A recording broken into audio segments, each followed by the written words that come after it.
আসসালামু আলাইকুম। Microsoft access Bangla টিউটোরিয়ালে আপনাদের সবাইকে স্বাগত জানাচ্ছি। আজকের পাঠে আমরা যে ব্যাপারটি দেখব সেটি হচ্ছে আমরা ফর্মে যখন কোনো ডেটা এন্ট্রি করি তখন সেই ডেটাগুলোকে অবশ্যই সেভ করতে হয়। তো সেভের জন্য অবভিয়াসলি একটি সেভ বাটন তৈরি করে নিতে হয়। তো এই সেভ বাটনটি প্রপার ওয়েতে কিভাবে তৈরি করা যায় এবং আমরা যদি সেভ বাটনে কোনো কন্ডিশন ইউজ করতে চাই বা যদি কোনো মেসেজ অ্যাড করতে চাই তাহলে সেটি কিভাবে করা যায় সেই প্রসেসটি মূলত আজকে আমরা দেখব। আচ্ছা চলুন তাহলে শুরু করা যাক। আমরা যদি মাইক্রোসফট অ্যাক্সেসের স্বাভাবিক যে প্রসেসটি রয়েছে তার মাধ্যমে যদি একটি ফর্মে আমরা সেভ বাটন তৈরি করতে চাই সেক্ষেত্রে আসতে হবে ডিজাইন, এরপরে কন্ট্রোলস। আমরা এখানে বাটন কন্ট্রোল দেখতে পাচ্ছি, সিলেক্ট করতে হবে, আমাদের ফর্মে ড্র করতে হবে। তাহলে কমেন্ট বাটন উইজার্ড আমরা পেয়ে থাকি। এখান থেকে আসতে হবে রেকর্ড অপারেশনস, এরপরে আমরা এখানে নিচেই দেখতে পাচ্ছি সেভ রেকর্ড রয়েছে একটি অ্যাকশন, সিলেক্ট করতে হবে, দেন নেক্সট। এরপরে আমরা লক্ষ্য করি এই বাটনের আমরা কি টেক্সট আকারে পেতে চাচ্ছি নাকি পিকচার আকারে পেতে চাচ্ছি সেটি আমরা দেখায় দিতে পারি।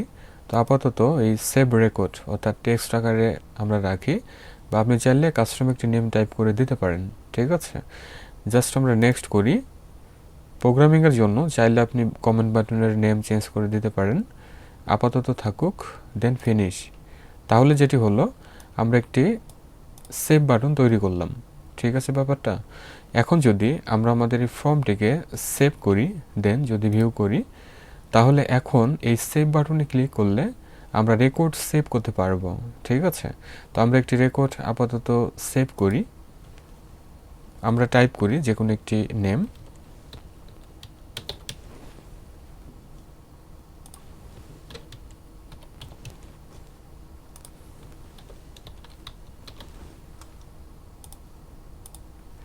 এখন যদি আমরা সেভ বাটনে ক্লিক করি তাহলে আমাদের রেকর্ডটি সেভ হলো, কিন্তু আমরা অ্যাকচুয়ালি বুঝতে পারলাম না যে রেকর্ডটি সেভ হয়েছে কিনা।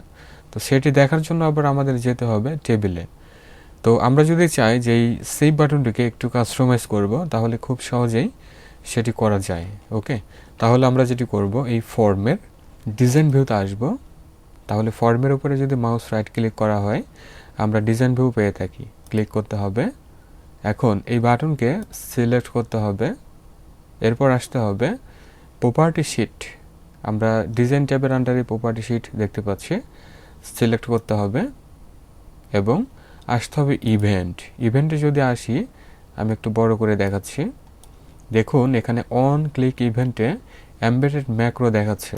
তার মানে হলো এই বাটনটি যখন আমরা তৈরি করি তখন মাইক্রোসফট অ্যাক্সেস অটোমেটিকলি কিছু কোড এখানে জেনারেট করে রেখে দিয়েছে। ওকে, তো সেটি আমরা দেখতে পাচ্ছি এমবেডেড ম্যাক্রো। এখন এই ম্যাক্রোকে আমরা আবার এডিট করব, সেটির জন্য এই ইলিপস বাটনে ক্লিক করতে হবে। তাহলে আমরা সেটির ব্যাকএন্ডে যে কোডগুলো রয়েছে বা ম্যাক্রো রেকর্ড করা রয়েছে সেটি আমরা পেয়ে থাকি। ঠিক আছে, বা দেখতে পাচ্ছি। আচ্ছা, এখন যেটি করব আমরা অ্যাড নিউ অ্যাকশন, আমরা নতুন একটি অ্যাকশন এখানে অ্যাড করব। সেটি হচ্ছে মেসেজ বক্স। যদি ড্রপডাউন আমরা ক্লিক করি তাহলে মেসেজ বক্স আমরা দেখতে পাচ্ছি। আপনি চাইলে এখানে টাইপ করে দিতে পারেন, সেটিও হবে। সিলেক্ট করি, তাহলে মেসেজ বক্স নামের নতুন একটি ব্লক আমরা দেখতে পাচ্ছি। এখন আপনি কি মেসেজ রাখতে চাচ্ছেন সেটি আপনি টাইপ করে দিতে পারেন।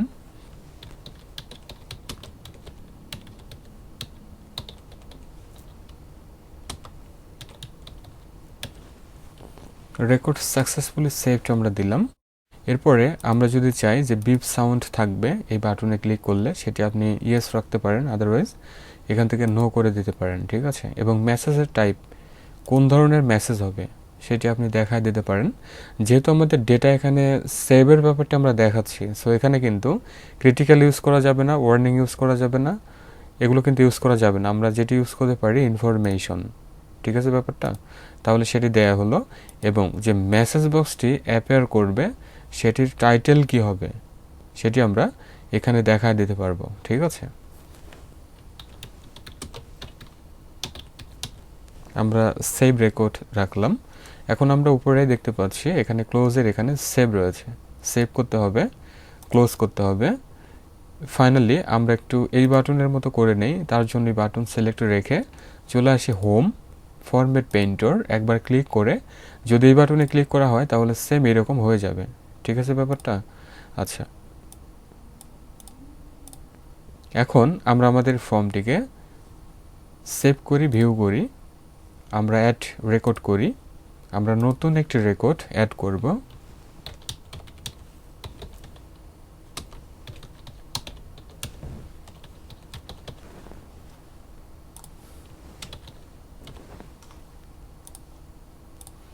এখন যদি আমরা সেভ এই বাটনে ক্লিক করি তাহলে লক্ষ্য করি আমরা একটি মেসেজ দেখতে পাচ্ছি। ঠিক আছে ব্যাপারটা? Save record, record successfully saved, এবং ওকে একটি বাটন আমরা পেয়ে যাচ্ছি। ঠিক আছে, তাহলে সাকসেসফুলি আমাদের রেকর্ডটি সেভ হলো, অর্থাৎ আমরা কনফার্মেশন সহকারে বুঝতে পারলাম যে আমাদের এই রেকর্ডটি সেভ হয়েছে। ঠিক আছে ব্যাপারটা? তাহলে ভিউয়ার, এতটুকু ছিল আজকে মাইক্রোসফট অ্যাক্সেসের ভিডিও। আজকের এই ভিডিওতে প্রপারলি আমরা কিভাবে সেভ বাটন তৈরি করতে পারি মেসেজ বক্স সহকারে সেই ব্যাপারটা আমি দেখিয়েছি। এ ধরনের আরও ভালো ভালো মজার অনেক টিপস অ্যান্ড ট্রিক্স আমাদের চ্যানেলে শেয়ার করা আছে, সময় করে দেখবেন। চ্যানেলটিকে অবশ্যই সাবস্ক্রাইব করে রাখবেন আর বেল বাটনটি প্রেস করে রাখবেন, রেগুলার ভালো ভালো ভিডিও দেয়া হয়। আর অন্য ভিডিওগুলো মিস করবেন না। সবাই ভালো থাকুন, সুস্থ থাকুন। Thanks for watching.